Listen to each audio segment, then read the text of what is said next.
तो दोस्तों बिहार दरोगा का वैकेंसी आ चुका है। जो भी बिहार दरोगा का वैकेंसी का तैयारी कर रहे होंगे उनके लिए बहुत अच्छा मौका है दरोगा का जॉब लेने के लिए।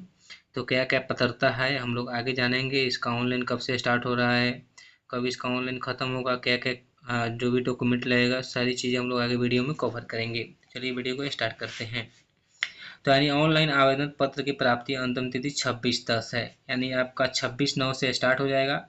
उस दिन हम आपको बताएंगे कि आपका ऑनलाइन कैसे करना है सारी चीज़ें। तो अभी तो आज नोटिफिकेशन आया तो पहले आप लोग नोटिफिकेशन देख लें। जो भी कागजात आपके पास नहीं है, जो भी डॉक्यूमेंट नहीं है, उसको आप लोग तैयार कर लें। अभी 1-2 दिन टाइम बचा हुआ है। तो यहाँ पे आप लोग देख रहे होंगे लेवल 6 का है ये। 1799 वैकेंसी है। पुलिस अवर निरीक्षण, पुलिस सब इंस्पेक्टर यानी दरोगा बोला जाता है। तो यहाँ पे बोला जा रहा है इसके लिए विज्ञापन इतना जारी किया जा रहा है। ऑनलाइन आवेदन की प्रक्रिया 26/9 यानी 26/9 से आपका ऑनलाइन स्टार्ट कर दिया जाएगा, जो 26/10 तक चलेगा, 1 मंथ तक। ठीक है, तो आप लोग इस बात को ध्यान रखिएगा और 26 तक अपना जो भी डॉक्यूमेंट है रेडी कर लेना है। यानी अभ्यर्थियों से ऑनलाइन आवेदन प्राप्त किया जाएगा। इसका जो भी यहाँ पे आपको ऑनलाइन आवेदन करना है, एक अभ्यर्थी द्वारा एक एक ही ऑनलाइन किया जा सकता है। बस आपको एक ही आप ऑनलाइन कर सकते हैं। अब आते हैं हम लोग नीचे। जब आप लोग नीचे आएंगे तो यहाँ से हम लोग मेन नोटिफिकेशन पे आते हैं। तो आवेदन के लिए पात्रता जानेंगे हम लोग। भारतीय नागरिक होना चाहिए, यानी भारत का नागरिक होना चाहिए, किसी भी स्टेट से हो चलेगा। पुरुष महिला एवं थर्ड जेंडर आवेदन कर सकते हैं। यानी पुरुष महिला थर्ड जेंडर उसको बोलते हैं जिसका कोई लिंग नहीं होता है, तो उसको थर्ड जेंडर बोला जाता है। तो भी आवेदन कर सकते हैं। अभ्यर्थी की शैक्षिक योग्यता यानी दिनांक 1/8/2025 तक किसी भी मान्यता विश्वविद्यालय से स्नातक परीक्षा या राज्य द्वारा मान्यता प्राप्त उसके समीक्षा प्रयास उत्तीर्ण होना अनिवार्य है। यानी जो भी आप ग्रेजुएशन पास किए हैं वो 1/8/2025 तक आप हर हाल में पास होना चाहिए। उसके पहले, उसके बाद होगा तो आप ये आवेदन नहीं भर सकते। यानी 1 अगस्त तक आप लोग का पास होना चाहिए। उसके बाद का अगर आप लोग का पासिंग ईयर है तो आप लोग नहीं भर सकते। तो ये बात ध्यान में रखना है। तो उम्र सीमा की गणना हम लोग देखें तो 1/8/2025 का आधार पर होगा। अब ये देखा कहाँ से जाएगा, तो यहाँ पे देखा रहा 1/8/2025 यानी मैट्रिक का जो मार्कशीट है उसके आधार पर आपका उम्र को देखा जाएगा।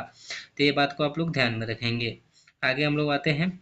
यहाँ पे दिया हुआ है अनारक्षित सामान्य कोटि पुरुषों के लिए न्यूनतम 20 वर्ष और अधिकतम 37 वर्ष। यानी जनरल के लिए आप लोग का 20 वर्ष से 37 वर्ष तक जो भी है आपका एज क्राइटेरिया है। महिलाओं के लिए न्यूनतम 20 वर्ष और अधिकतम 40 वर्ष है। यानी जनरल के लिए जो पुरुष है उनका 20 से 37 वर्ष के बीच उम्र होना चाहिए और जो महिला है उनका 20 से 40 वर्ष। पिछड़ा वर्ग एवं अत्यंत पिछड़ा वर्ग के पुरुष एवं महिलाओं के लिए न्यूनतम उम्र 20 वर्ष और अधिकतम उम्र 40 वर्ष। यानी पिछड़ा वर्ग और अति पिछड़ा वर्ग के लिए भी सेम है, 20 वर्ष और 40 वर्ष के बीच में आपका उम्र होना चाहिए। अब यहाँ पे हम आते हैं अनुसूचित जनजाति के लिए, यानी एससी और एसटी के लिए, पुरुष एवं महिलाओं तथा थर्ड जेंडर और थर्ड जेंडर के लिए भी जो न्यूनतम आयु है 20 वर्ष और अधिकतम आयु है 42 ईयर्स यानी 42 वर्ष। तो यानी 2 वर्ष ये लोगों को छूट मिल रहा है। तो उपयुक्त बिंदु तथा 1, 2, 3 तथा एक अभ्यर्थी की न्यूनतम उम्र 1/8/2025 तथा अधिकतम उम्र 1/8/2024। यानी जो आपका न्यूनतम उम्र रहेगा यहाँ से आपको गणना की जाएगी 1/8/2025 और अधिकतम उम्र जो आपका होगा यहाँ से 1/8/2024 तक आधार मानकर की जाएगी। बाकी बात की जाए आपकी हाइट क्या होगी, तो भाई यानी हाइट आपकी जो ऊंचाई होना चाहिए 165 सेंटीमीटर। यानी यहाँ पे दिया रहा है सामान्य वर्ग के लिए 165 सेंटीमीटर और अत्यंत पिछड़ा वर्ग के लिए पुरुष या पुरुषों के लिए हो जाएगा 160 सेंटीमीटर। ऊंचाई के लिए, ऊंचाई की बात कर रहा है यहाँ पे सभी वर्ग की महिलाओं के लिए न्यूनतम ऊंचाई 155 सेंटीमीटर। यानी कोई भी वर्ग की महिला है उनका 155 सेंटीमीटर हाइट होना चाहिए। सीना सिर्फ पुरुषों के लिए, यानी सीना जो होता है सिर्फ पुरुषों के लिए होता है। बिना फुलाए आपका 81 सेंटीमीटर न्यूनतम और फुलाकर 86 सेंटीमीटर न्यूनतम। ये पुरुषों के लिए है, अत्यंत पिछड़ा वर्ग के पुरुषों के लिए, सामान्य पुरुषों के लिए। तो यहाँ से सामान्य वर्ग के पुरुष और अत्यंत पिछड़ा वर्ग के पुरुषों के लिए इतना होना चाहिए, यानी बिना फुलाए 81 सेंटीमीटर और फुलाकर 86 सेंटीमीटर। अब यहाँ पे आते हैं। अब यहाँ पे एक और बात यहाँ पे ध्यान लेने, फुलाने के बाद सीना में कम से कम 5 सेंटीमीटर का अंतर अनिवार्य है। यानी आप जब छाती फुलाएंगे अपना, तो उसके अंदर 5 सेंटीमीटर का गैप होना चाहिए। जैसे आपका मान लीजिए 80 हुआ है न्यूनतम, तो फुलाने के बाद आपका 85 होना जरूरी है। अनुसूचित जाति एवं अनुसूचित जनजाति पुरुषों के लिए यानी बिना फुलाए 79 होना चाहिए और फुलाकर 84 होना चाहिए। इनके भी डिफरेंट जो होना चाहिए 5 सेंटीमीटर आपका होना चाहिए फुलाने के बाद। महिलाओं के लिए सीमा मापी नहीं होगी, यानी महिलाओं के लिए कोई सीमा माप नहीं है। वजन सभी वर्ग की महिलाओं उम्मीदवार के लिए न्यूनतम वजन 48 की जो होना अनिवार्य है। यानी जो भी महिलाएं हैं कोई भी वर्ग की है, उनका जो आपका वजन होगा वो 48 केजी होना जरूरी है। उससे ज़्यादा हो सकता है लेकिन कम नहीं होना चाहिए। किन्नर कोटि हिजड़ा ट्रांसजेंडर के लिए अभ्यर्थी को शारीरिक मापदंड तथा दक्षता का मापदंड पिछड़े वर्ग की महिलाओं के समान होना चाहिए। यानी जो भी पिछड़े वर्ग की महिलाएं हैं उनके समान होना चाहिए। भी जो भी किन्नर हिजड़ा जो भी है थर्ड जेंडर के लिए पिछड़े वर्ग की महिलाओं के लिए समान होना चाहिए, उनके समान होगा आपका। नियुक्ति की प्रक्रिया लिखित प्रतियोगिता हो परीक्षा, यानी आपका जो भी एग्जाम होगा लिखित होगा। आवेदन पत्र में संग्रहण उपरोक्त पत्रों की संविदा की जाएगी एवं जिन अभ्यर्थियों के आवेदन पत्र सही पाए जाएंगे उनके लिए लिखित प्रतियोगिता परीक्षा का आयोजन किया जाएगा। यानी पहले आपका जो भी डॉक्यूमेंट है चेक किया जाएगा, अगर आपका आवेदन सही है तो आपके लिए लिखित एग्जाम का आयोजन किया जाएगा, आप लोग को एग्जाम में बैठाया जाएगा। प्रथम चरण प्रारंभिक परीक्षा, जो भी आपका पहला एग्जाम होगा वो 200 अंकों का एक पत्र होगा, यानी 200 अंकों का एक पत्र होगा। कुल संख्या 100 होगी। परीक्षा की अवधि 2 घंटे की होगी। यानी जो भी आपका एग्जाम होगा पहला प्रारंभिक परीक्षा का, तो उसका जो एग्जाम होगा 200 अंक का होगा, यानी कुल प्रश्नों की संख्या 100 होगी। यानी एक क्वेश्चन जो होगा 2 नंबर का होगा, यहाँ पे ध्यान देना है। उक्त पत्र में सामान्य सामुदायिक मुद्दों को संबंधित प्रश्न पूछे जाएंगे, तो यहाँ पे ध्यान देना है। सामान्य ज्ञान एवं समसामयिक मुद्दों से संबंधित प्रश्न पूछे जाएंगे। इसमें 30% से कम अंक प्राप्त करने वाले अभ्यर्थी मुख्य परीक्षा के लिए अघोषित कर दिए जाएंगे। यानी जो आपका पहला एग्जाम होगा उसमें अगर आपका 30% से कम नंबर आता है तो आप लोग उस एग्जाम में नहीं बैठ सकते, जो आपका दूसरा एग्जाम होगा। तो ये बात ध्यान रखना है। प्रारंभिक परीक्षा में प्राप्त अंकों के आधार पर रिक्तियों के 20 गुना अभ्यर्थी का चयन होगा।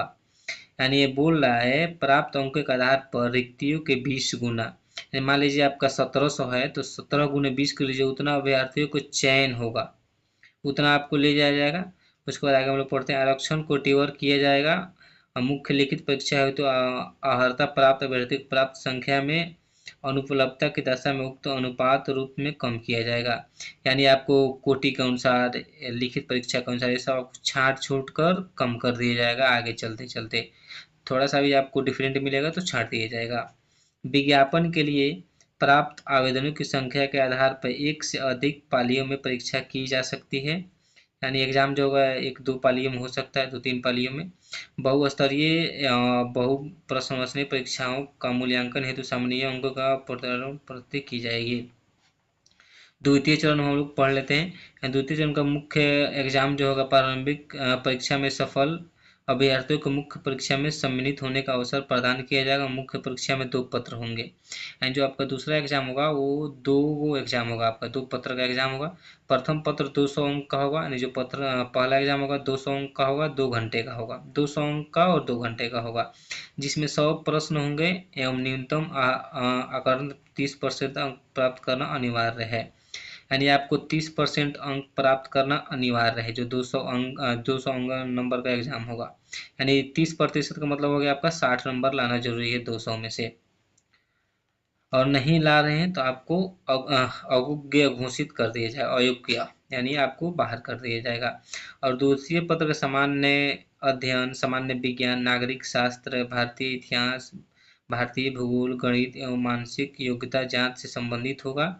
तृतीय पक्ष का पूर्णांक द्वितीय पक्ष का पूर्णांक 200 का होगा। ये भी आपका जो भी दूसरा एग्जाम होने वाला है, यानी द्वितीय चरण का एग्जाम होगा, 2 एग्जाम होगा। पहला 200 अंक का, फिर दूसरा जो एग्जाम होगा वो भी 200 अंक का, जिसमें 100 प्रश्न होगा, यानी एक प्रश्न 2 अंक का। एवं परीक्षा की अवधि 2 घंटे की होगी। इसका भी 2 घंटे का एग्जाम होगा। यानी ये बोल रहा है दोनों चरण की परीक्षा में प्रत्येक गलत उत्तर के लिए, यानी आप दोनों एग्जाम दे रहे हैं तो 0.2 अंक काटा जाएगा, यानी निगेटिव मार्किंग भी है। अगर आपका एक प्रश्न गलती होता है तो आपका 0.2 मार्क्स कट जाएगा। उत्तर पुस्तिका को 2 प्रतियों में होगी, जिसकी एक प्रति आयोग के पास सुरक्षित रखी जाएगी। मुख्य लिखित परीक्षा का आधार जिसमें 6 गुना अभ्यर्थियों को चयन कोटिवार के माध्यम से आते हैं। यहाँ पे मेन मुद्दा पे हम लोग तृतीय चरण, यानी जो आपका तीसरा चरण होगा शारीरिक योग्यता दक्षता, यानी आपका आपका फिजिकल टेस्ट होगा। तो निम्नांकित शारीरिक योग्यता का दक्षता की परीक्षा के अभ्यर्थियों को सफल होना अनिवार्य है। यानी फिजिकल में आप दोनों एग्जाम मान लीजिए निकाल लिए और यहाँ पे आप छट जा रहे हैं फिजिकल में, तो वहाँ पर आपको अघोषित कर दिया जाएगा, आपको बाहर कर दिया जाएगा।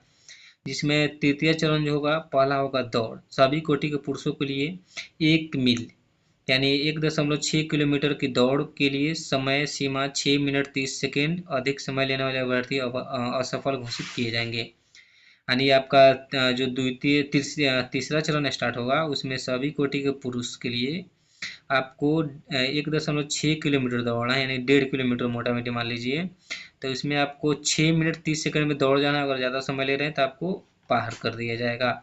सभी कोटि के महिलाओं के लिए, अब ये महिलाओं के लिए 1 किलोमीटर की दौड़ के लिए समय सीमा 6 मिनट, अधिक समय लेने वाले अभ्यर्थी अघोषित होगी।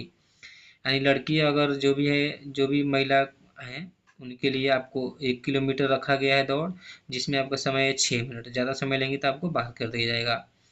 ऊंची कूद सभी कोटि के पुरुषों के लिए न्यूनतम 4 फीट से कम कूदने वाले बाहर हो जाएंगे। सभी कोटि के महिलाओं के लिए न्यूनतम 3 फीट। तो यहाँ पे ध्यान देना है। अब ऊंची कूद हो गया, अब लंबी कूद, आपको लंबाई में कूदना है। न्यूनतम सभी कोटि के पुरुषों के लिए 12 फीट और सभी कोटि की महिलाओं के लिए 9 फीट। गोला फेंकना है, अब आपको गोला फेंकना है।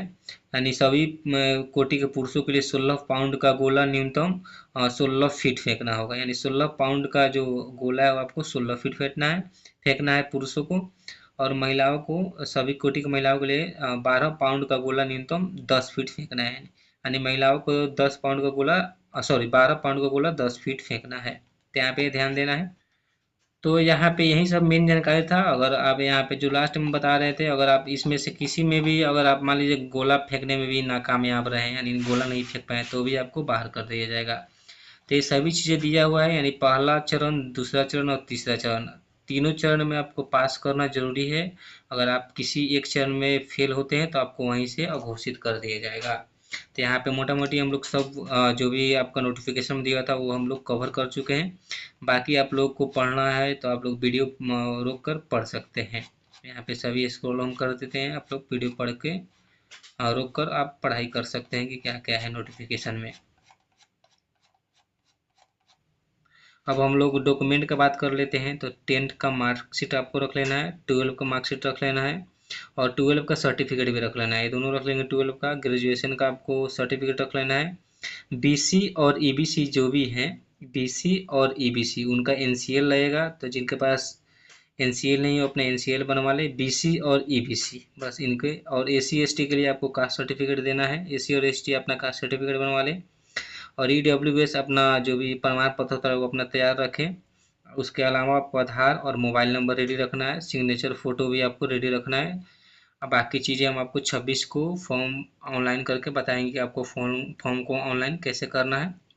वीडियो अच्छा लगे तो लाइक करें, सब्सक्राइब करें। मिलते हैं नेक्स्ट वीडियो में।